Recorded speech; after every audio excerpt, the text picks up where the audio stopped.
Hey everyone, welcome back. Hope you're all doing great. Before we dive in, drop a comment and let us know where you're watching from. We love seeing folks from all over the place tuning in. Millionaire CEO sees twins sell necklace for mom's life. What he does next changes everything. That afternoon, the sky over Vermont seemed washed clean by a soft, golden light filtering gently through the fiery red maple leaves. A light breeze carried yellow, red, and orange leaves swirling around the small square of Maple Lake. No one paid attention to the man stepping out of the black Range Rover, well-dressed, but with tired eyes that looked like they carried the weight of an early winter. Graham Mitchell was 53. After decades building Mitchell Group into a financial empire spread across the Northeast, he no longer had anything to prove. But what few knew, not even his closest partners, was that he had sold 49% of the company's shares the previous year and quietly vanished from Boston without explanation. Now, he was back in Maple Lake, the town where his late wife, Anna, had grown up, a place he hadn't set foot in for 7 years, ever since he lost both Anna and their son in a car accident. He walked slowly through the chilly air, hands in his coat pockets, eyes drifting into blurred memories.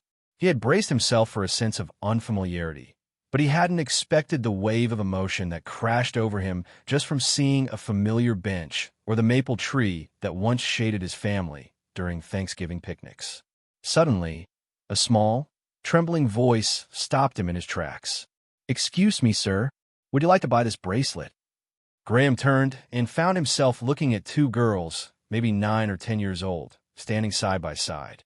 One had messy, light blonde hair. The other wore a faded knit hat. Both wore jackets far too thin for October's chill. "Please, sir, it belonged to our mom. We need money to buy her medicine."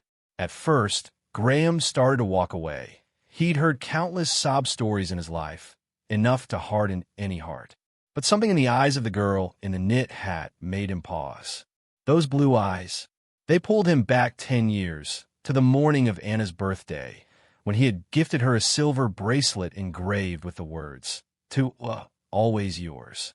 Gee, and now, right in front of him was that very bracelet.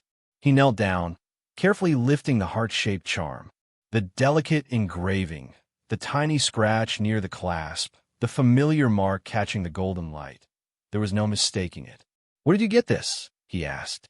"It's our mom's," said the girl with the tangled hair. "She said it was an old keepsake, but she's had a high fever all week. We didn't know what else to do." Graham's heart skipped a beat. This bracelet couldn't possibly be here. He had believed it was buried with Anna. "What's your mom's name?" he asked, his voice hoarse. "Claire Dawson," the girls answered in unison. Claire Dawson? The name was unfamiliar, yet somehow echoed from a distant corner of his memory. Graham reached for his wallet and handed them a $100 bill, then added 2 more. The girls stared at him with wide eyes. "This should cover medicine and some food," he said gently. "Go take care of your mother." The older girl carefully placed the bracelet in his hand. When her tiny fingers touched his, a strange warmth rushed through his skin, a sensation he hadn't felt in years. "Thank you, sir. I'm Lily, and this is my sister Sophie. Our mom's at home, 2nd floor, 14, Willow Street." Graham nodded, watching the 2 girls clutch the money and hurry off into a narrow alley. The air around him seemed to freeze. 14 Willow. The silver bracelet in his palm now felt like it carried the weight of an entire forgotten chapter. He closed his hand around it, then turned, guided for the first time in years, not by logic but by his heart. "Let's go," he said to the driver waiting by the SUV.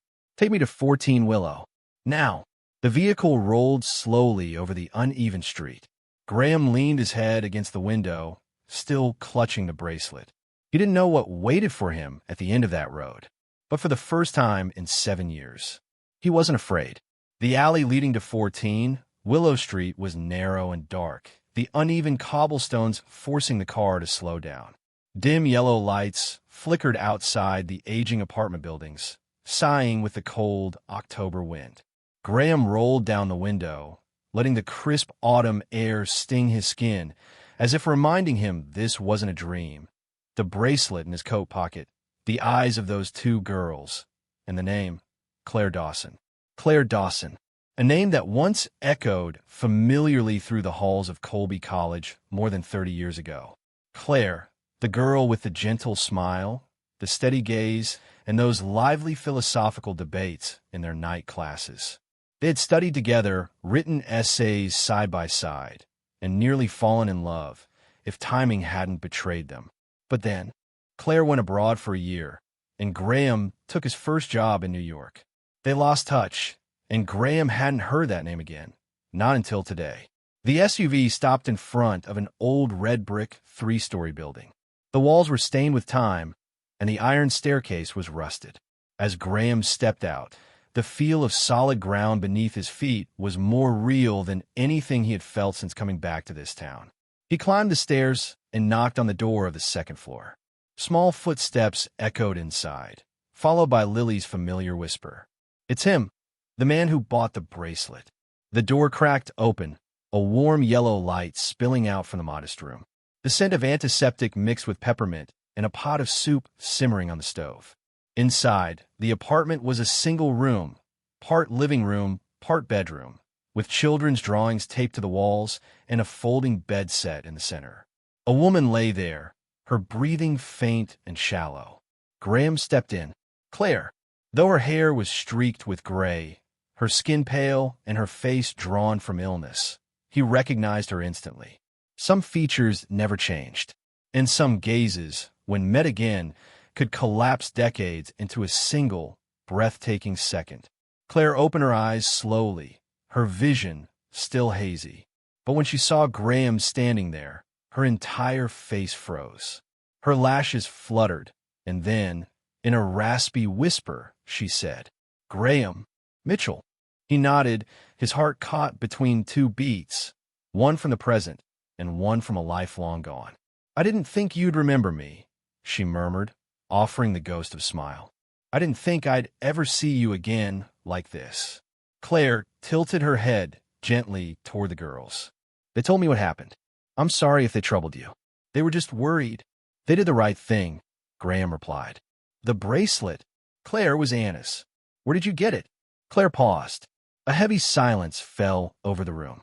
The only sound was the bubbling of the pot on the stove. "You gave it to her on your first birthday together, didn't you?" she said softly. "Anna brought it when she came to see me that year, a few months before she—" Graham said nothing. His heart thundered. The years he thought had ended. Turns out they had simply gotten lost. "Anna gave me a few things to hold on to," Claire continued. "She said, in case something happened, I'd know what to do. I never imagined I'd keep them this long, until I looked into my daughter's eyes and saw yours." Graham turned to the two girls, who were sitting timidly at the edge of the bed, their eyes full of concern.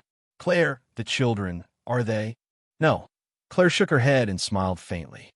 "I met their father during a volunteer trip to Honduras. He passed away in an accident 2 years later. But when Anna died, I couldn't help but see echoes of her in them. I thought maybe fate had a way of bringing back small pieces of the people we've lost." Graham sank to the floor beside the bed.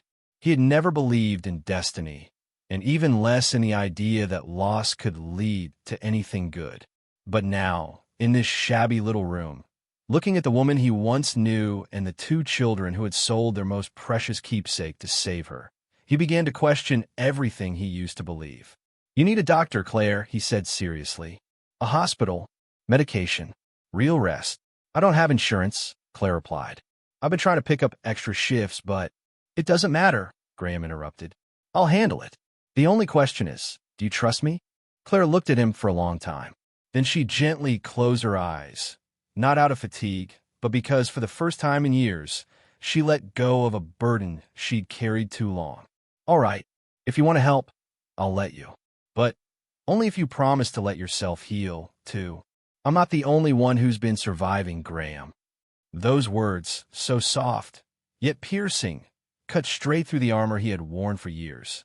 He didn't reply. He simply reached out and held her hand. And for the first time, Graham Mitchell, a man who had survived financial collapses, boardroom wars, and thousands of coal negotiations, felt tears fall for a reason that had nothing to do with success or failure. Outside the window, maple leaves swirled heavier in the wind. A new season had begun. The SUV rolled away from Willow Street just before midnight. Streetlights cast a faint glow through the windows, reflecting on the faces of 3 adults and 2 children, all sitting in silence. Claire leaned back against the leather seat, her head tilted, eyes closed, utterly drained after days of illness. Lily and Sophie, now clean and wrapped in woolen coats that Graham's assistant had rushed to buy from a nearby store, sat between their mother and Graham, their small hands clutching his, as if afraid this might all vanish like a dream. Graham glanced into the rearview mirror. His eyes settled on Lily's fine blonde hair resting against her mother's shoulder. A warmth, subtle yet more real than any million-dollar deal, stirred in his chest. It wasn't because he'd done the right thing, but because he realized just how long he'd lived without letting anyone truly touch his heart. The gates of the Mitchell estate opened silently in the dark, motion sensor lights flickering on as the car drove in. The property lay 5 miles from town, a large wooden house nestled against a hillside, surrounded by a bare apple orchard, an empty horse stable, and an old barn that he and Anna once dreamed of turning into a craft cidery. As the vehicle came to a stop at the wooden porch, Graham turned gently to Claire. "This is my home, just a place to stay until you're fully recovered. Nothing permanent, unless you want it to be." Claire opened her eyes and looked around, her expression briefly lost. "I don't know what to say." "You don't have to say anything," Graham replied. "Just come inside. Rest for the night." Lily was the first to hop out, her wide eyes lifting toward the quiet house in the night. "We really get to stay here." "You really do," Graham said with a soft smile, helping Sophie out of the car. "And tomorrow morning, you'll see the apple orchard and the little pond out back." Inside the house, the warm golden glow of soft lighting welcomed them. The kitchen already held a pot of reheated chicken soup, prepared earlier by housekeeper Martha upon hearing the news. Fresh linens were laid out. A bedroom on the ground floor was set aside for Claire, with a window facing the garden. Lily and Sophie were taken to a small upstairs room with bunk beds and teddy bear blankets. It had once been his son's playroom. Graham stood at the doorway of that room for a long while. It had sat untouched for nearly 8 years. Every object inside was a fragment of the past, wounds he had buried beneath busy schedules and dry spreadsheets. And now, 2 children who were strangers just this morning were sleeping there. Strangely, he didn't feel fear. He felt hope. At the dining table, Claire's hand trembled as she lifted a spoonful of soup. "Graham, all of this, it's too much. I'm not doing this to expect anything, Claire," he said gently. "I just don't want you or the girls to keep fighting alone. Sometimes helping someone is as simple as that." Claire looked at him, her eyes glistening with emotion but not weakness. "I've learned to be wary even of kind people. The world isn't so easy to trust anymore. But I remember, back in college, you were the only one who brought my paper to the library when I was sick. I remember thinking, guys like you don't exist anymore. Maybe I was wrong to believe time would erase all the good ones." Graham tightened his grip on his coffee mug. "I've lived a long time thinking no one needed me anymore except for what I could produce at work. But today, those 2 girls reminded me that some things don't need names or reasons to matter." Claire nodded, then smiled. A real smile, for the first time in months of struggle. Night fell deeper. Inside the home nestled among open fields and sleeping trees, a tender, quiet spread like a warm blanket. Lily and Sophie were fast asleep, and Claire lay in a clean bed, her head resting on thick, soft blankets. Graham left the living room and stepped out onto the back porch. The sky above was cloudless. Thousands of stars shimmered like silent, musical notes he had forgotten existed in his noisy, cluttered life. In his hand, he held the silver bracelet, no longer just a symbol of loss, but now a key to something new, still unnamed, something that made him feel alive again. Graham woke to an unfamiliar sound. Not the usual buzz of an alarm clock or the soft click of a safe unlocking, but laughter, high-pitched, joyful, echoing down the wooden hallway. He sat up, soft morning light filtering through the curtains, carrying with it a freshness he hadn't felt in years. He glanced at the clock on the nightstand. 6:40 a.m. Still early. But instead of groaning at being woken up, he listened. Bare feet thudded down the hallway. Then Lily's voice rang out. "Careful, Sophie. Don't spill, mister. Graham's seeds. I just wanted to see if they grow into ice cream trees." A pause. Then both girls burst into uncontrollable giggles. Graham chuckled under his breath. That silly little joke. Just a year ago, he'd poured millions into precision agriculture tech, but not once had he imagined someone looking at a seed with the hope it might sprout vanilla cones. He stepped out of his room barefoot, walking toward the kitchen.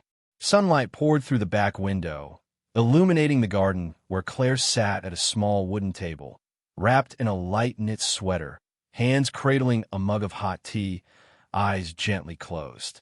She looked peaceful, as though she'd never spent nights battling illness, fevers, or exhaustion. "Up already?" Graham asked softly, resting a hand on the back of the opposite chair. Claire opened her eyes, her gaze calm. "I'm used to early mornings from the hospital days. But mornings here, they feel different. The scent of dew on grass, old wood. I thought those only lived in memories." He sat down and poured himself coffee from the thermal carafe. "Sophie just scattered carrot seeds in the flower bed," Claire said, half laughing. "She believes if she plants enough types, one will eventually grow candy." "I'm starting to worry about the state of my garden," Graham replied, a sparkle in his eye. Silence fell between them for a few moments, but it was the good kind of silence, like a pause in music, where the listener takes a breath before the melody continues. "Graham," Claire said quietly, "they told me my condition's stable, but I'll need at least 3 months of close monitoring. Maybe longer. I know, and you don't need to worry about that. But this is changing you. The house, the girls, me. It's all pulling you out of the world you've spent years building. I can see it." Graham looked at her, deep and steady. "Do you think that's a bad thing?" Claire shook her head. "No, I think it's the first time you're really living." A voice called from the distance. "Mr. Graham, there's a squirrel stealing cookies." They both stood at once. Graham rushed out to the garden and saw the girls pointing toward a cluster of bushes where a squirrel was scurrying up a branch with a pink cookie in its mouth. "We left the cookie bag under the tree," Sophie said, out of breath. "I think strawberry is its favorite." Graham couldn't help laughing at the scene. The three of them cleaned up the crime scene together. Claire stood nearby, snapping a photo on her phone. A photo she would later say captured the first time she saw Graham laugh without guarding himself. Breakfast that morning was simple: sunny-side-up eggs, toast, and homemade apple jam. But in a kitchen that used to echo only financial news radio, it now brimmed with children's chatter, the clinking of cutlery, and soft jazz playing from a Bluetooth speaker Graham hadn't touched in years. After breakfast, Lily sat hunched over a small notebook. "What are you working on?" Graham asked. "A new home journal," she answered seriously. "Today's day 1. Goal: to find out if Mr. Graham is hiding treasure in the basement." Graham pretended to frown. "The treasure is actually a filing cabinet full of tax records from 1999. If you can find it without falling asleep, I'll give you a reward." Sophie blinked. "What kind of reward?" "A ticket to take Mr. Graham for a walk." Laughter erupted again. Claire quietly wiped a tear from her eye. That day, Graham didn't open his laptop. Instead, he swept leaves on the porch with the girls and showed them how to tell Granny Smith apple trees apart from the others. Claire sat nearby, sketching a map of the backyard, occasionally glancing up at them with a soft smile always lingering on her lips. Afternoon drifted in, golden sunlight streaking through every window. For the first time in years, Graham didn't feel alone in his own home. No longer the closed-off executive or the man haunted by grief. He was just a person, learning how to live again, beginning with the sound of tiny footsteps in the morning and the kind of laughter that brings light to a space long left in silence. The cold arrived earlier than usual that year. On a quiet weekend afternoon, with golden maple leaves blanketing the road to the Mitchell estate, Graham suggested a walk down to the southern dock. It was a place he and Anna used to sit for hours in silence, the spot where their son, little Andrew, had caught his first perch at the age of 8. He hadn't returned since. I've never seen a real lake, Sophie said as they followed the gravel path. Books say it's as still as a mirror. But mister, Graham's mirror always is dust. Graham let out a laugh. Claire walked beside him, wrapped in a wool shawl she had crocheted during her hospital stay. The autumn breeze played through her hair, giving her an air of fragile resilience, something delicate, yet quietly strong. When they arrived, Maple Lake opened before them like a sheet of calm blue silk. The water rippled gently, reflecting the crystal-clear fall sky. The old wooden dock was still there, some of the planks weathered but sturdy. "Want to try casting a line?" Graham asked. "Are there really fish?" Lily tilted her head. "No promises," he replied. "But waiting for them is half the fun." Claire sat on the wooden bench nearby, breathing in deeply. Her gaze drifted over the water, then settled on Graham. "Thank you. Not just for the home, but for moments like this. I forgot what it felt like to sit in silence without being afraid." Graham sat beside her. "I forgot too. I used to think silence was just the space between nightmares." They sat quietly for a moment. In the distance, Sophie squealed at the sight of a wild duck gliding by. Lily, meanwhile, was turning the reel of her fishing rod with surprising patience. "Claire," Graham said, his voice low, "sometimes I wonder, if I hadn't lost everything, who would I be now? If Andrew were still alive? If Anna hadn't?" Claire placed her hand gently over his. "You'd still be you, the man who opened his home to a mother and her two girls with no reason other than kindness. That's who you are, Graham, no matter what's happened before." A soft breeze rippled across the lake, stirring the willow branches along the shore. Sophie called out from the edge of the water, "I found a seashell, but there's no ocean here, right?" "This lake used to be part of a much larger river system," Graham explained as he knelt beside her, examining the small shell in her palm. "Just like people, we used to be something else too, until we found we were meant to be." Claire looked at him for a long time after that. They left the dock as the sky began to turn golden. On the walk back, Lily walked beside Graham, her small hand nestled in his. "Mr. Graham," she said, Mom gets sad when it gets dark. But here, she smiles more. I think it's because of you." Graham didn't answer. He just gently squeezed her hand. Such a simple sentence, but one that made him feel as though he was being forgiven. Not by those who had left, but by the life he was building now. That evening, after Claire had tucked the girls into bed, Graham stood quietly at the doorway, watching the three of them curled up together under the soft glow of a bedside lamp. That warmth filling the house, it was something he hadn't felt in a very long time. He stepped outside to the porch and looked up at the star-filled sky. In his hand was Andrew's old journal, rediscovered that afternoon while searching the barn for fishing gear. "September 12th, Dad had a meeting today, but I finished drawing the boat. I'll show him tomorrow. Hope he doesn't forget." Graham clutched the journal to his chest. "I won't forget again, son." The next morning, Lily woke up early and rushed to the kitchen to find Graham flipping pancakes. "You can cook?" she asked, wide-eyed. "Not very well," Graham chuckled, "but I'm learning. Kind of like I'm learning how to be something new." Lily nodded thoughtfully. "I'll help, but I like adding extra sugar.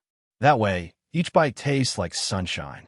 Graham smiled, and in the soft light of morning, he thought, maybe healing really does begin with the smallest things.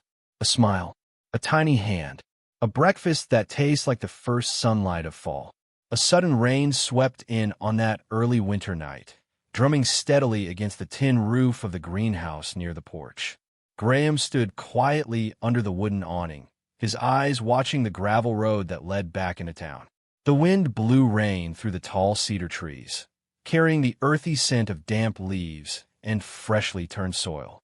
Inside, a warm yellow light spilled from the kitchen window where Claire and the girls were baking cookies. Lily's giggle rang out, followed by Claire's voice. "No, Sophie, that's dough, not ice cream. Stop licking it." Graham chuckled, then slowly made his way back inside. In the past, rain like this would send him retreating into his study, burying himself in paperwork and memory. But tonight, he walked into the kitchen, letting the scent of cinnamon and butter fill his lungs, embracing the room, pulsing with life. "Could you pass one to Mr. Graham?" Claire asked, eyes still on the baking tray. "I'll give him the biggest one." Sophie chimed excitedly. Graham sat down at the wooden table. "Thanks, but maybe we can split it."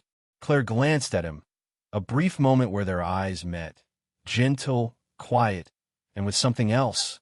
No longer just gratitude, but a quiet opening of the heart, hesitant yet sincere. "It's been a long time since I found rain beautiful," Claire said softly, wiping her hands on a kitchen towel. "Rain makes people pause," Graham replied, "like a song that slows your steps." Claire smiled. "Or makes you remember promises you never quite kept." Graham looked up. "Are you remembering something?" "The first time we sat in the rain, back in college," she said. "You told me that if you ever became successful, you'd build a place for lost souls to rest." I laughed, thought it was just another lofty dream. Graham didn't answer right away. He hadn't forgotten that promise. But life, with its losses and responsibilities, had pulled him far from the person who once dreamed in such colors. "I've built a lot of buildings," he finally said, his voice lower. "But never that place." "Maybe you're building it now, without realizing," Claire replied. "This home, with 2 children sleeping soundly upstairs, the smell of cookies, and the rain tapping the porch, that might be the resting place the girls and I were searching for." For a while, neither said anything. The room was wrapped in the sound of steady rain and the quiet rhythm of 2 people learning how to heal. As Claire stood to put away the cookie tray, Graham spoke. "There's something I'd like to show you, but only when you're ready." Claire paused and turned back. "Andrew's room?" she asked, her voice barely above a whisper. Graham nodded gently. She didn't say another word, but her gaze, clear, calm, and without pity, held only deep understanding. A different door had begun to open. That night, Graham didn't sleep. He lay in bed, one hand on his chest, listening to the rain tick against the wooden roof. In his mind, Andrew returned, his mischievous smile, that wild mop of hair, his small hand gripping Graham's shirt whenever a bad dream found him. When Andrew died, Graham swore he'd never let anyone get past that pain again. But now, in this house, with 3 small, fierce hearts, part of that old wall had finally cracked. The next morning, as he walked into the kitchen, he found Claire writing in a notebook. She looked focused but peaceful, no longer the frail woman with the guarded eyes he'd met weeks ago. Graham realized Claire was coming back to life. "What are you writing?" he asked. Claire looked up and smiled. "A plan to start an art class for the local kids. A few parents from church asked me last week. I thought maybe this could be my way back." Graham sat across from her. "If you need a classroom, the greenhouse is yours. I hardly use it. The light is great. And there's a heater." Claire hesitated a moment. "You'd really share that space?" "I think I've kept it empty for too long. Like holding on to memories I didn't know what to do with." She nodded slowly. "I understand. And thank you." In that moment, without grand gestures or vows, Graham knew he was keeping a promise. Not with stone or steel, but with the breath of real life. The very thing he thought he'd forgotten how to live. The morning after the rain was clear and crisp. Maple Lake lay still as glass, mirroring every drooping willow branch that leaned over its surface. Claire sat on the wooden bench by the porch, a light blanket over her lap, one hand holding a cup of hot tea, the other occasionally rubbing her wrist, once thin and frail, now slowly regaining strength. Inside, Lily and Sophie were digging through a new watercolor set Graham had brought home. "This one's for the sun, and this one's for the ocean," Lily shouted, waving a blue tube in the air as if painting the entire sea into existence. Graham stepped outside with a plate of freshly baked cinnamon waffles. He placed it beside Claire, his gaze lingering for a second on a strand of hair falling softly across her cheek. "Did the girls sleep well?" Claire asked without looking up. "Like rocks. You soothe them better than any nurse I ever hired for Andrew." As soon as the words left his mouth, Graham paused. His eyes dropped, his hand pulling back slightly, as if he'd broken something delicate just by speaking aloud. Claire turned toward him. "You don't have to apologize. That name, I heard it while I was half asleep," Lily whispered, holding her teddy bear, Andrew liked bears more than cats. I'm guessing he's your son. Graham nodded slowly. He died at 10. Car accident on the way back from summer camp. After that, my wife couldn't recover, and I buried myself in work. Claire said nothing.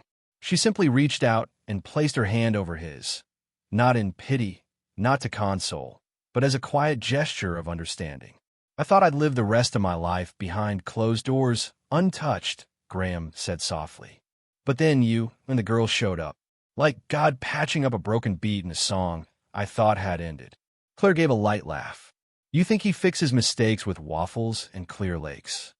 No, by giving me a chance to stop running. Laughter erupted inside the house, drawing both their attention.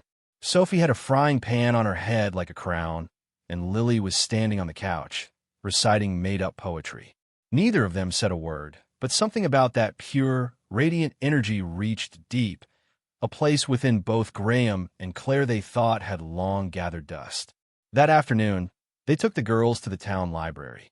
Claire browsed the shelves while Graham sat with the girls in the children's reading area. An elderly woman with silver hair glanced over and asked softly, "Are you their grandfather?" Graham blinked.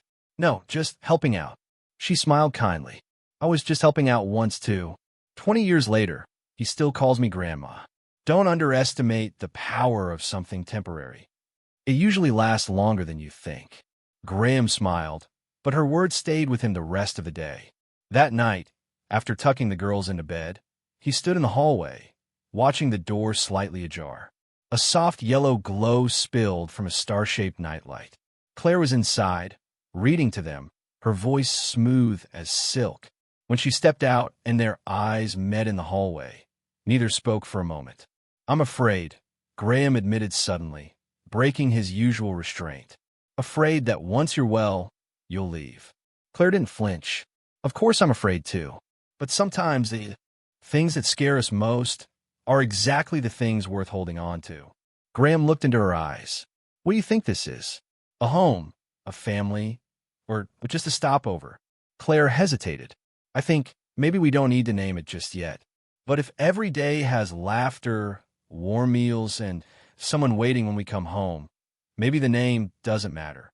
She gently touched his shoulder, then turned and walked toward the bedroom, leaving Graham standing there, full of hope, fear, and the sudden knowledge that this time he couldn't close his heart again.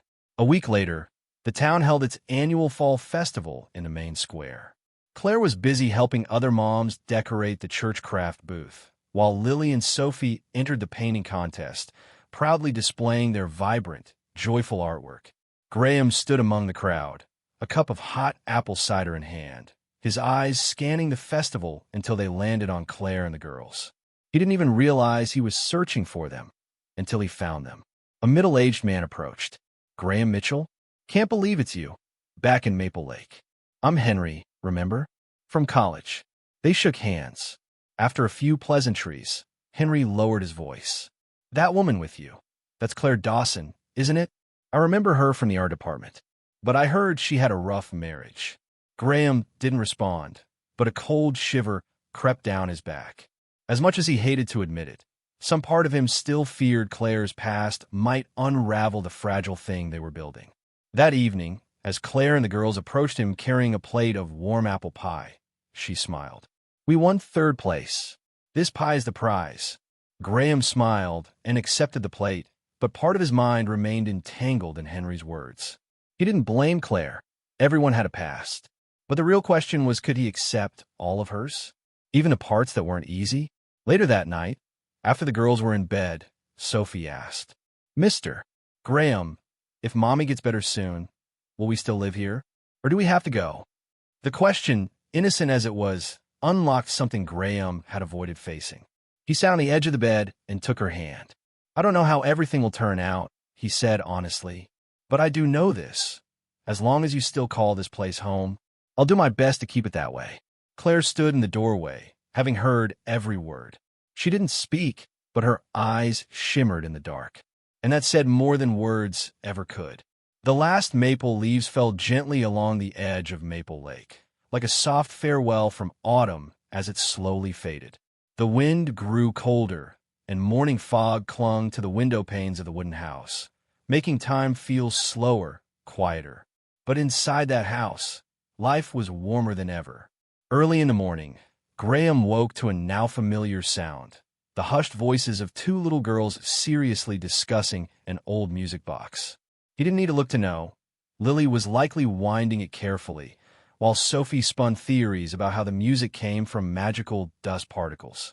Claire was in the kitchen preparing breakfast, her hair tied back, apron dusted with flour. Graham paused in the doorway, just watching her, simple, serene, yet enough to make his heartbeat slow. On mornings like these, he realized he was no longer an outsider in this life. "Coffee?" Claire asked, without turning around. "You knew I was up?" "I always know. You passed by this door at 7:02. They both laughed. Somehow, they had begun to belong to each other, in the quietest of ways. After breakfast, the whole family decorated the house for Thanksgiving. Sophie carefully arranged dried leaves in glass jars. Lily taped colorful paper to the windows, whispering, "The son's gonna love this new window outfit." Graham hung a wreath on the front door, for the first time since his wife's funeral. Claire stepped up, looking at the wreath. "You put it back up?" For the first time in 12 years, Graham said, "Today, I don't feel cold inside." She didn't say anything, just gently squeezed his hand. That afternoon, they drove to town to shop for dinner.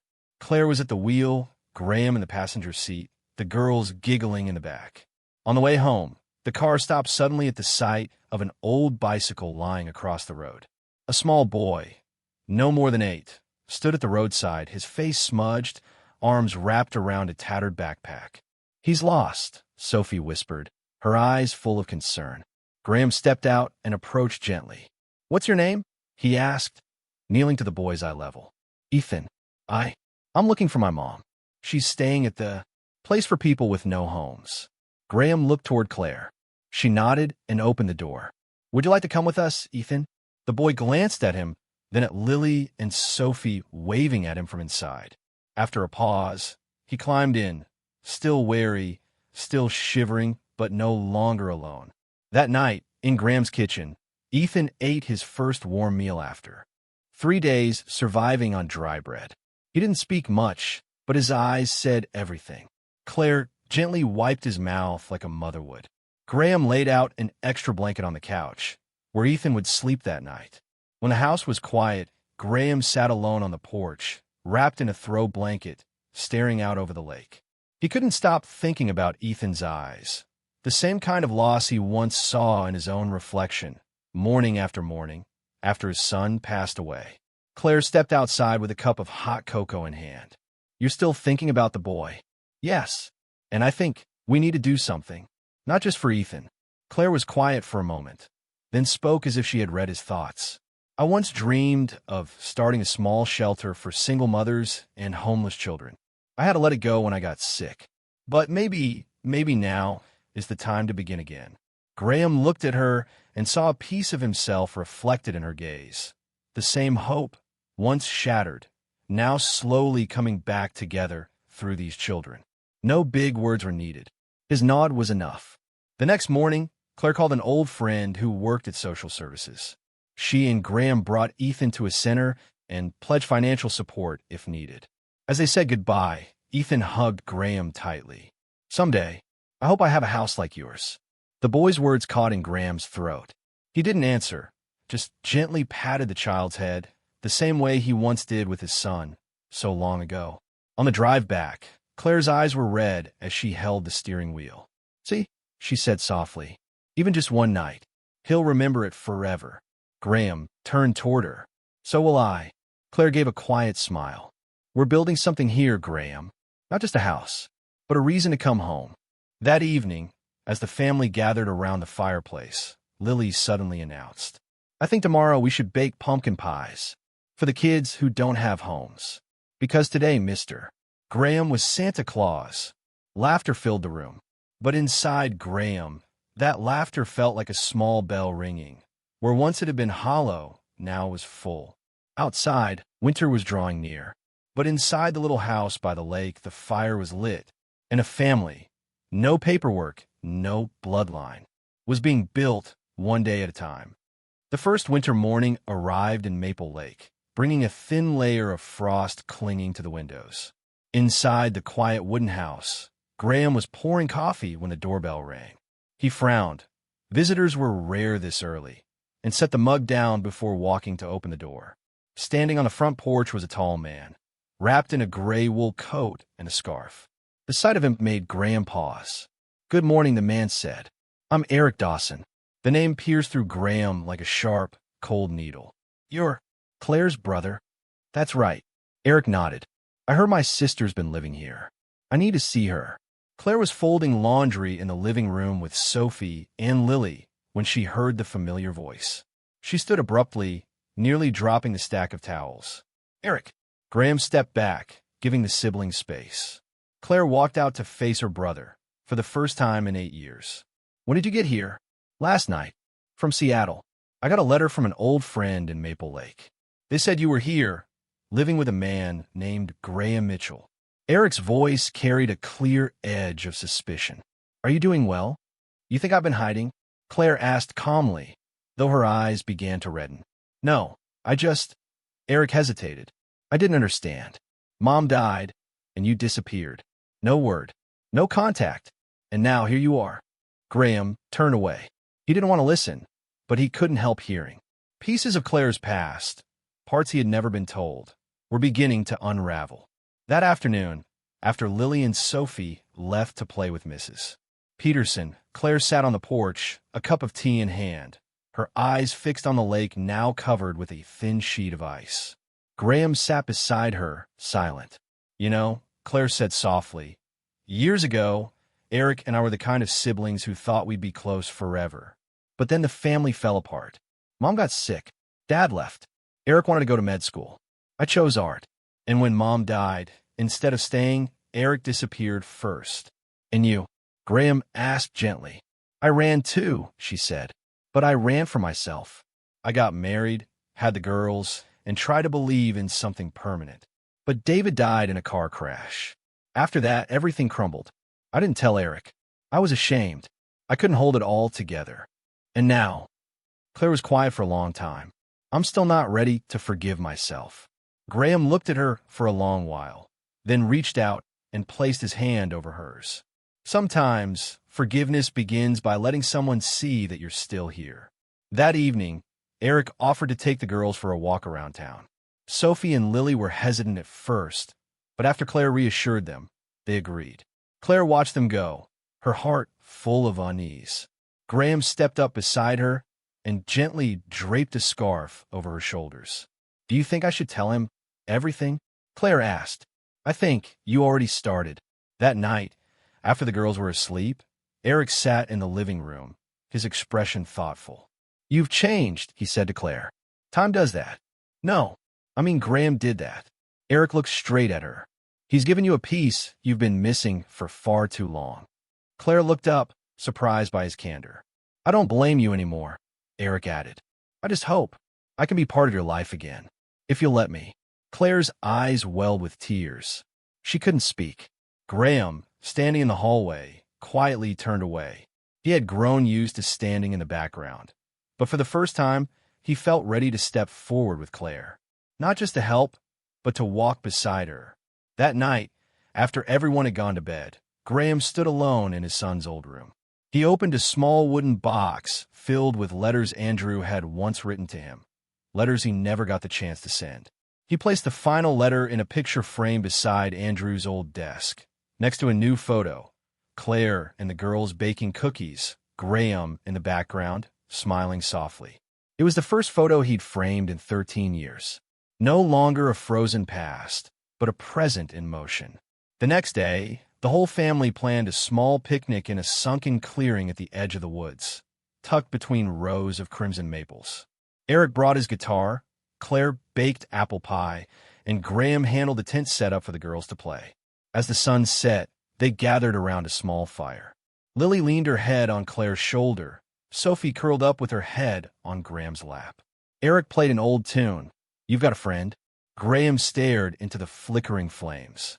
He knew, after all that had been lost, sometimes a family didn't need to look like it used to. It just needed to be made of those. still willing to sit beside one another. Despite the broken pieces, snow had begun to fall gently over Maple Lake, each flake settling quietly on the distant pines, softening an already peaceful landscape. Inside the wooden house, the firelight from the hearth danced across the ceiling beams, casting dreamlike glows. Claire sat at the long wooden table, hands wrapped around a mug of hot ginger tea, her gaze drifting into the distance. Graham stepped in quietly, carrying a folded blanket. He didn't say anything, just pulled out a chair beside her, as if long familiar with the silence that came when Claire disappeared into her thoughts. Have you ever held something inside for so long it became part of who you are? Claire asked, her voice soft but steady. Graham nodded. Too many times. Claire set the mug down, her fingers lacing together. I used to think if I stayed silent long enough, certain memories would fade on their own. But they don't, do they? Graham waited. No pressure. No interruptions. David, the girl's father. Claire began, her tone deeper, quieter. He didn't just die in an accident. Before that, he left us. Graham tilted his head gently. You've never mentioned that. Because I was ashamed. Claire let out a short, bitter laugh. We were college sweethearts.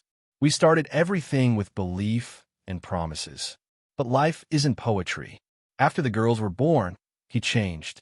Every day became a battle, not with the world, but with the man who once promised to protect me. Graham reached out and held her hand, quietly, firmly. I couldn't take it anymore. One night he walked out, left nothing but a note and a pile of debt. She paused, her eyes welling. 3 months later, I got the news he died in a car crash. To everyone else, he was a young husband tragically lost, and I was the grieving widow. No one knew I had once been angry. Graham gave her hand a gentle squeeze, not in pity, but as if to say, none of this makes you less than who you are now. I didn't cry at the funeral, Claire confessed. Not because I wasn't sad, but because I didn't know if I was mourning the man who died or the one I'd lost long before the accident. The silence between them was no longer a chasm. It was a refuge, a place safe enough for two people, broken in different ways, to rediscover their own heartbeat. I used to think, Graham said slowly, that losing my wife and son meant losing my entire future. I was terrified to open up again, because if I lost one more person, I wasn't sure I'd survive it. Claire looked up at him. And now? He smiled, tender, a little sad but warm. Now I know. Loss is part of love. Nothing we hold today is promised forever. But that doesn't mean we can't love again. Claire closed her eyes. A single tear slid down her cheek. Not pain, but release. Like wiping dust off an old memory. The next morning, while Graham was fixing the backyard fence, Sophie came running, holding up a drawing. Mister, Graham, look. Graham looked up and froze. The drawing was crude, but colorful. A wooden house, beside it 5 figures, a salt and pepper-haired man, a brown-haired woman, 2 twin girls, and a small dog. This is our family, Sophie said, as if it were the most natural thing. I drew you, Mommy, me, and Lily. And that's Cookie, if Mom lets us get a dog. Graham chuckled. Cookie, huh? Sophie nodded with conviction. But Mommy says we have to wait for your decision. He stared at the picture. The word family was scrawled at the top in bright crayon, a child's declaration. His throat tightened. Thank you, Sophie. I'll keep it. Sophie beamed, then ran off, leaving him standing there in the yard, still holding the drawing, his heart beating soft but steady. That night, dinner was livelier than usual. Lily recounted how she got scolded for laughing during class. Claire impersonated the teacher with a dramatic voice, sending everyone into laughter. Graham, true to form, mostly listened, but his eyes shone brighter than usual. After the girls had gone upstairs, Claire approached Graham. I'm sorry, she said softly, for keeping things from you before. Graham shook his head. We have time. What matters is you're ready to share. Claire gently touched his hand. So, if you ask me something important tomorrow, I won't dodge it. Graham tilted his head, as if storing that promise carefully. Tomorrow then. Outside, snow blanketed the yard. But inside them, for the first time in years, there was no more cold. The first morning without Claire since she moved and felt slightly unfamiliar inside the lake house. The coffee didn't smell the same. The usual soft footsteps were absent on the wooden floor, and for the first time in many years, Graham felt something unexpected: responsibility. Claire had been offered a part-time teaching assistant position at the local library, just a few hours a week, but it was her first step in rebuilding an independent life, something she once believed had forever slipped out of reach. "Are you sure you can handle this?" Claire asked as she buttoned her coat, glancing at the twin girls rummaging through the snack drawer in the kitchen. Graham crossed his arms and stood upright like a soldier. "You're talking to a former CEO who managed 3,000 employees. I think I can survive 2 6-year-olds for one morning." "We're 6, not 5, Lily shouted, puffing her cheeks. "Oh, my apologies, young lady," Graham said with a theatrical bow, making the girls burst into giggles. Claire smiled, but her eyes lingered on him longer than usual. In that moment, Graham saw something more than trust in her gaze. He saw hope. The kind that silently says, "Don't let me down." The moment Claire's car disappeared down the dirt road that circled Maple Lake, Graham took a deep breath and turned to face the two tiny creatures now standing at attention. "So what now, little bosses?" he asked. "Mr. Graham, we're starving," Sophie declared seriously. "Very starving. You just ate 2 cupcakes from the kitchen." Lily tattled. "They were good," Sophie defended. Graham raised both hands in surrender. "All right, I'm in charge today. Special breakfast, homemade pancakes and fruit." The kitchen, normally a model of neatness under Graham's rule, soon looked like a flower-covered battleground. Lily accidentally dumped the entire bottle of vanilla into the batter. Sophie whisked the eggs like she was playing jazz drums. And Graham, laughing more than he expected, did his best to keep the pan from burning. After the messy but cheerful breakfast, Graham led the girls into the backyard for a treasure hunt. Earlier that morning, he'd hidden a few colored stones throughout the garden, each with a little riddle attached. "Mr. Graham," Lily asked while crawling through the lavender bushes, "when you were our age, did you ever play games like this?" Graham chuckled. "Not really. When I was your age, I helped my mom sell produce at the local market. But I did enjoy watching other people have fun." "So, you didn't have a fun childhood?" Sophie asked, tilting her head in surprise. The innocent question caught Graham off guard. He wasn't sure how to answer truthfully without dimming the light in their curious eyes. "I did," he finally said after a moment. "But it was different from yours. And today, I'm making new memories." The girls looked at each other, then shouted in unison, "That means you're officially our best friend." Graham felt his heart soften, not out of sadness but gratitude. A simple title, yet more meaningful than any medal or title he'd ever earned. At exactly noon, Claire returned. Her hair was windblown, cheeks pink from the cold, and in her hand was a small box of cookies, a gift from her new co-workers. She opened the door, bracing herself for chaos. But instead, she found Graham sitting on the living room floor, one sleeping child resting on each of his shoulders, a half-read comic book still in his hand. Claire stood silently for a moment. There was something so tender in that scene, a quiet kind of normal she once believed she'd never have again, a peaceful slice of family life. Graham opened his eyes as she stepped in. "You're back early. Didn't want to miss lunch," Claire said softly. "How were they?" Graham glanced down at the sleeping angels. "Perfect, aside from the kitchen now needing a complete renovation." They both laughed. Claire walked over and gently placed a hand on his shoulder. "Thank you." "For what?" "For today. For giving me the courage to step outside. For letting me know my girls were in a safe place." Graham didn't respond right away. He simply looked up at her, long and steady. Then he nodded. That evening, after the girls went to bed, Claire and Graham sat on the porch, each with a mug of hot cocoa. The wind rustled gently under the wooden eaves, carrying the soft croaks of frogs and the faint lapping of waves at the dock. "You know," Claire began, "today at the library, when I told my coworkers someone was watching the girls, they assumed I meant my mom or a babysitter. When I said it was a very good friend, they all smiled. But honestly, I didn't know what to call you. Very good friend sounds decent, Graham replied, half joking. But it doesn't feel like enough, Claire said quietly. Because you're not just the one who watches them. You're the one I lean on. The first person in a long time I've trusted with the most important part of my life. Graham turned to her, his eyes quiet and deep. And you're the first person to make me feel like I'm really living again, not just existing. Silence stretched between them, not awkward but steady, like a slow, instrumental building toward something more. Claire, Graham said softly, if one day you find yourself needing a partner, not to replace anyone, but to walk beside you, I hope I'm the first one you think of. Claire didn't answer with words, but her hand found his and gave it a gentle squeeze. No words were needed. One early autumn afternoon, sunlight filtered gently through the trees by Maple Lake, gilding the water with golden streaks. Claire sat by the window at the Maple Lake Library, staring at the envelope on the table, her expression uncertain. The embossed logo of a major nonprofit education organization in Chicago made her heart sink. You still haven't opened it? Megan, a young new colleague, poured more hot tea and asked softly. Claire nodded, brushing her hand lightly over the envelope. I'm not exactly young enough to be starting over, am I? And you're not nearly old enough to pass up a real chance, Megan said with a kind smile.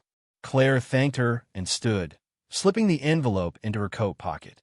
On the drive home, she couldn't stop thinking about all the things she hadn't done for herself, and all the things she had sacrificed. As her car wound around the lakeside road, Graham's cottage appeared beneath the blaze of red maple trees, like the most peaceful painting she'd ever known. But that very tranquility tugged at her heart in the most conflicted way. That night, after the girls had gone to sleep, Claire found Graham sitting alone at the wooden porch table. The soft glow of a nearby lamp bathed his gray sweater in golden light, and a glass of red wine shimmered in his hand. "What's going on?" he asked the moment he saw her face. Claire sat across from him and pulled the now-opened envelope from her coat pocket. "I was offered a position as community program coordinator in Chicago. Full-time, good salary, full benefits, and I could enroll the girls in an excellent public school." Graham didn't speak right away. He looked out over the lake, now a pool of inky black, lit only by a silver streak of moonlight on the waves. "And you're considering it?" he asked quietly. "I didn't want to keep it from you," Claire said, her voice barely above a whisper. "I used to think I'd never get another chance. And now that a door is open, I'm not sure I have the courage to walk through it." Graham set his glass down. "Why not?" Claire drew in a deep breath and looked directly at him. "Because of this place. Because of you. Because of bedtime stories, the girls' laughter, and the kind of peace I never dared dream of again after everything fell apart." He reached across the table and gently touched her hand. "Claire, I've never wanted to be the one who holds you back. If your heart tells you this is what you need to do, I won't stop you." She gave a sad smile. "And what if my heart isn't sure what's right?" 2 days later, Claire packed for her in-person interview trip. She told the girls it was just a short work trip, anything to keep their world steady. But Lily and Sophie, like all sensitive children, felt something was shifting. "Is Mr. Graham coming?" Lily asked as Claire kissed her goodbye. "No, sweetheart. He's staying home with you." Sophie grabbed Graham's hand tightly. "Mr. Graham, if Mommy chooses to stay in Chicago, will you come with us?" The innocent question caught Graham off guard.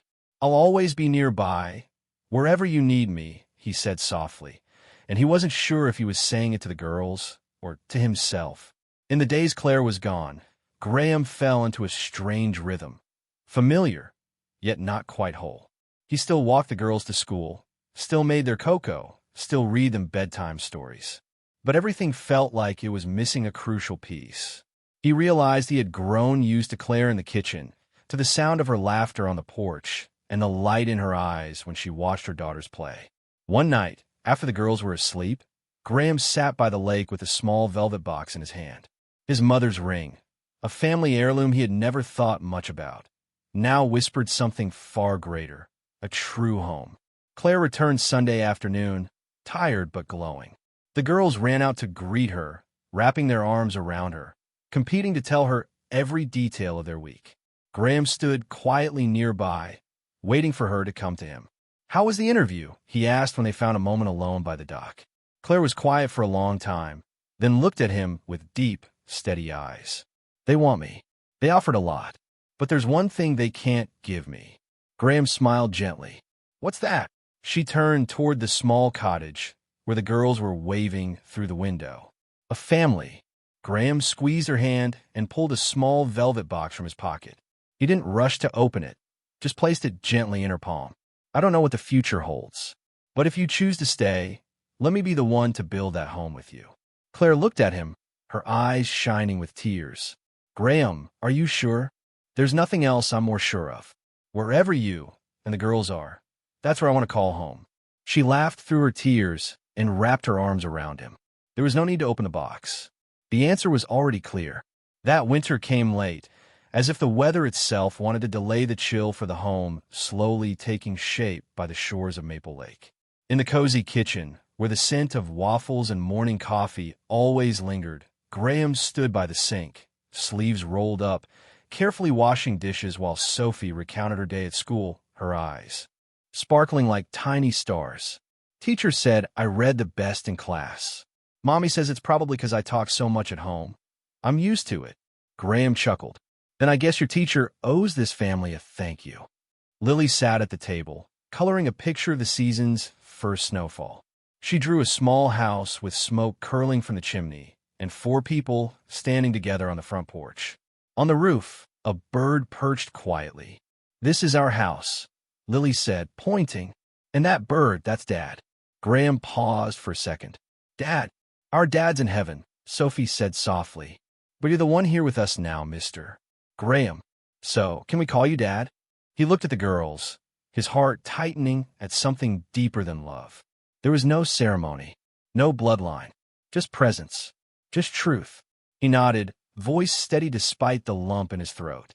"If that's what feels right to you, then yes." Of course. The 2 girls ran into his arms. A child's embrace, so pure, so unguarded, it undid him. Claire walked in at that very moment. She stood quietly for a beat, eyes glistening. 6 months ago, she hadn't dared believe she would ever find a place to belong again. But now, that fear felt like something she had finally set down. "I got the girls new gloves," she said, as if trying to steady her voice. Graham smiled, taking the bag from her hands. "So how did the first snowfall welcome them?" "They slipped a lot and laughed even more," Claire replied. "You should have seen them building a snowman. They used a carrot for the nose, and for the eyes, guess what? Sunflower seeds? Nope, buttons from her old coat."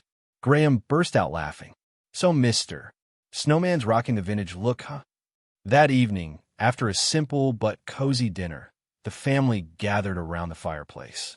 Lily and Sophie curled up under a blanket, heads resting on their mother's shoulders, while Graham read aloud from Charlotte's Web with animated flair. Claire watched him with eyes full of love. Little by little, this man who had once lived in fear of grief had learned how to live again, how to love, how to walk into a room without fearing the flood of the past. And she, who had believed her life was nothing but survival, now woke each morning with a sense of quiet gratitude. When the girls had gone to bed, Claire stepped out onto the back porch, where snowflakes drifted gently under the warm glow of the lantern light. Graham followed, draping a coat over her shoulders. "I'm thinking of making lasagna tomorrow," Claire said. "What do you think?" "I think anything you cook makes this kitchen feel warmer." She looked up at him.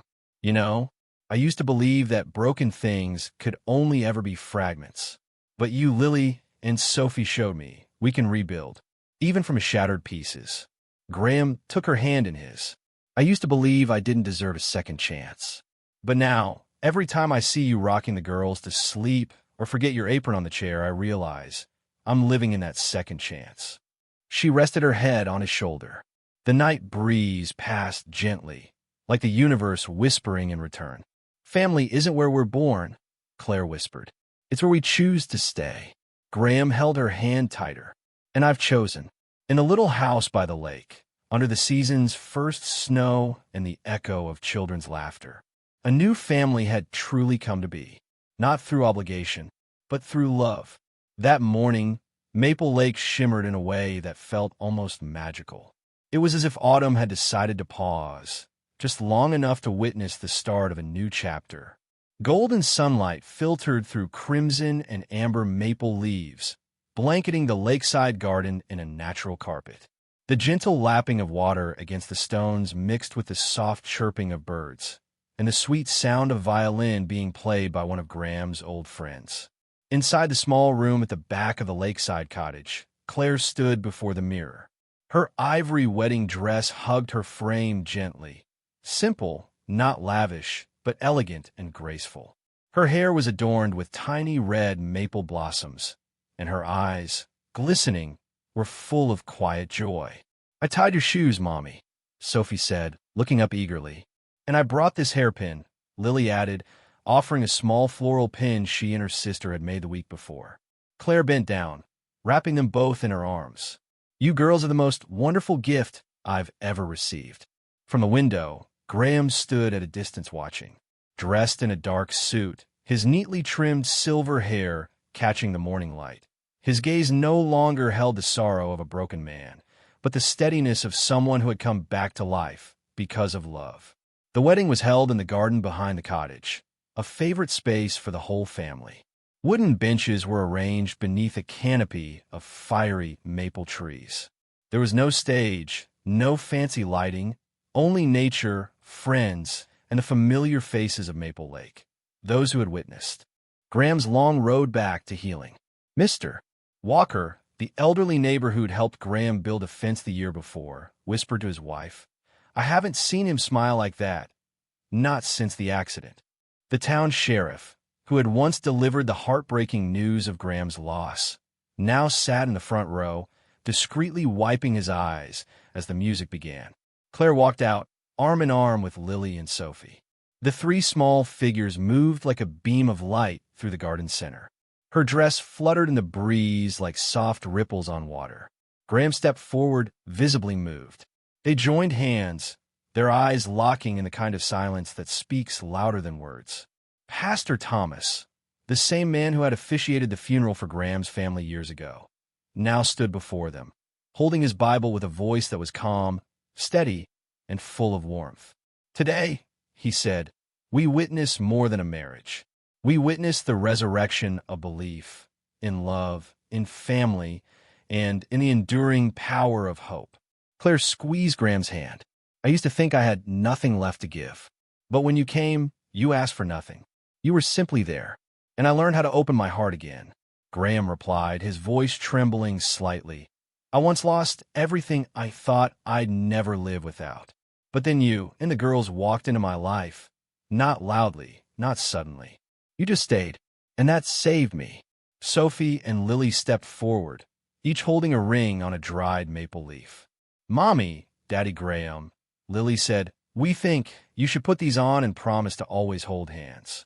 The garden erupted in soft laughter and tears. Graham knelt to kiss each of their foreheads, then turned to slip the ring onto Claire's finger. Her hand still trembled slightly as she did the same for him. "I now pronounce you husband and wife," the pastor declared, "before family, friends, and the heavens above. Graham, you may kiss your bride." Applause burst forth like a wave.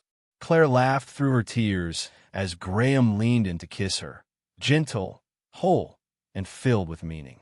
The celebration that followed took place by the lake, with long wooden tables set with simple, homemade food.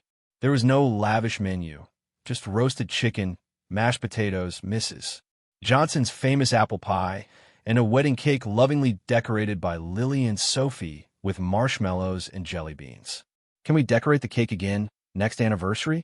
Sophie asked, her mouth covered in frosting. "As long as you don't add dried fish like last time," Graham replied, making the whole table roar with laughter. Claire sat beside her husband, their fingers laced together. "We really are a family," she whispered. "We're a home," Graham said, "not because of the vows, but because we choose each other every day." And for one rare, perfect moment, time stood still, bathed in the golden glow of sunset reflected on the lake, marking the beginning of something beautifully new. That spring afternoon, Maple Lake was abuzz with preparations for the annual flower festival. Paper flower baskets lined the streets, and vendors began setting up booths of cinnamon cookies and maple syrup. Amid the bustle, the Mitchells' lakeside home felt like a soft melody removed from the noise. A light breeze carried the white curtains fluttering like birds in flight. Inside, Graham was teaching Sophie and Lily how to fold paper cranes to decorate the dinner table for the next evening. He carefully demonstrated, his fingers no longer as nimble as they once were. Claire stepped out from the kitchen, wiping her hands on her apron, watching the three of them with a gentle smile. "I never thought I'd see you folding paper cranes," Claire said, leaning against the doorframe. Graham looked up, a half-playful smile on his face. "I once closed a $3 million deal while a certain little girl spilled paint on my presentation slides. I think I'm qualified to handle anything now." Lily pouted. "So I'm a disaster, huh?" "No, you're the most beautiful surprise," Graham replied, then suddenly reached out and playfully pinched her nose, making all three burst into laughter. By early evening, the family sat around the backyard table beneath the grapevine trellis Graham had built the previous year.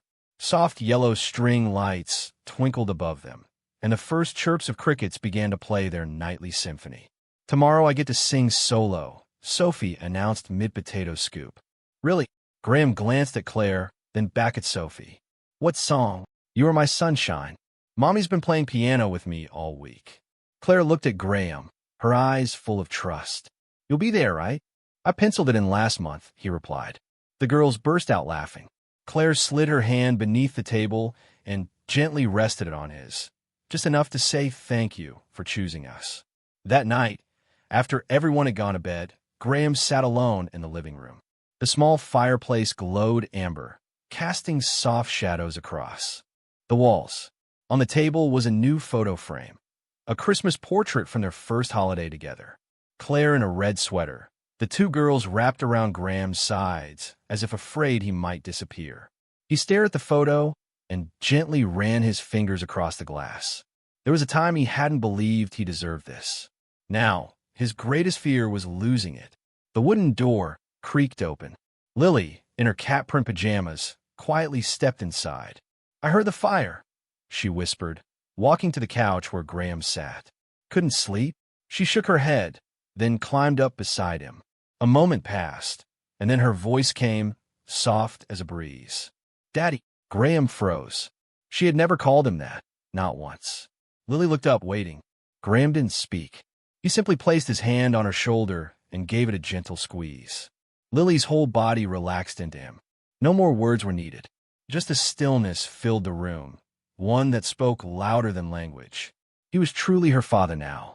He was no longer standing outside the circle of joy. The next morning, the festival bloomed into full color across Maple Lakes Town Square. Bright booths, long benches, children dashing about with balloons in hand.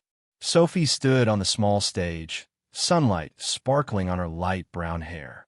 As the music began, Graham felt his heart beat with every note. She opened her mouth and sang, "You are my sunshine, my only sunshine." Claire tightened her grip on his hand. Graham didn't blink. When the song ended, the crowd held its breath, then erupted in applause.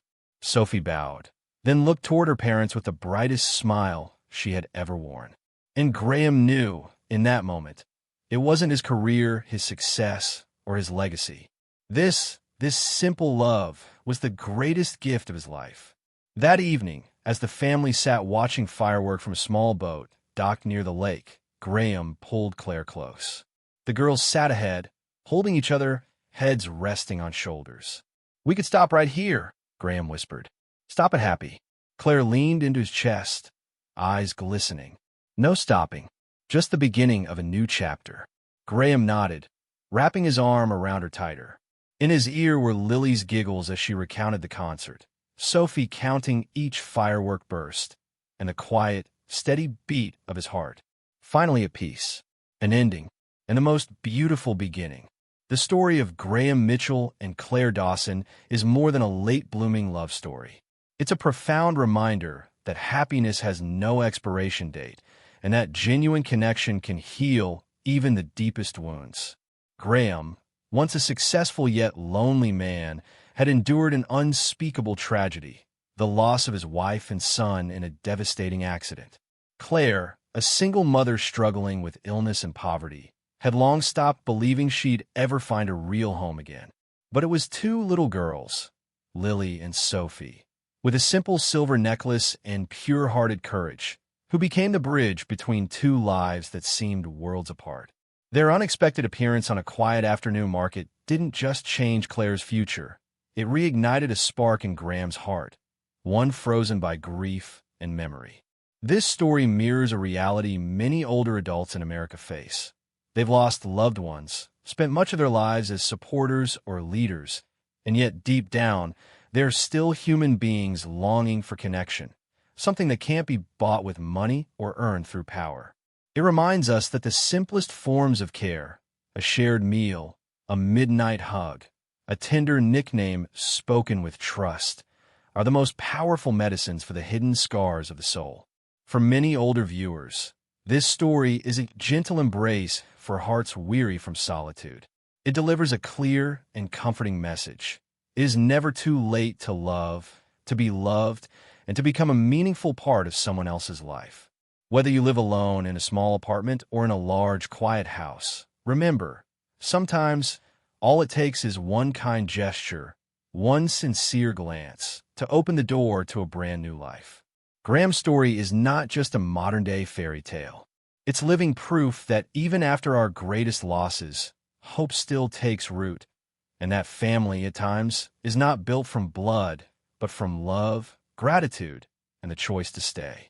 Thank you so much for being here. Your support means everything, and I can't wait to bring you more heartfelt stories soon. Until next time, stay kind, stay inspired, and I'll see you in the next one.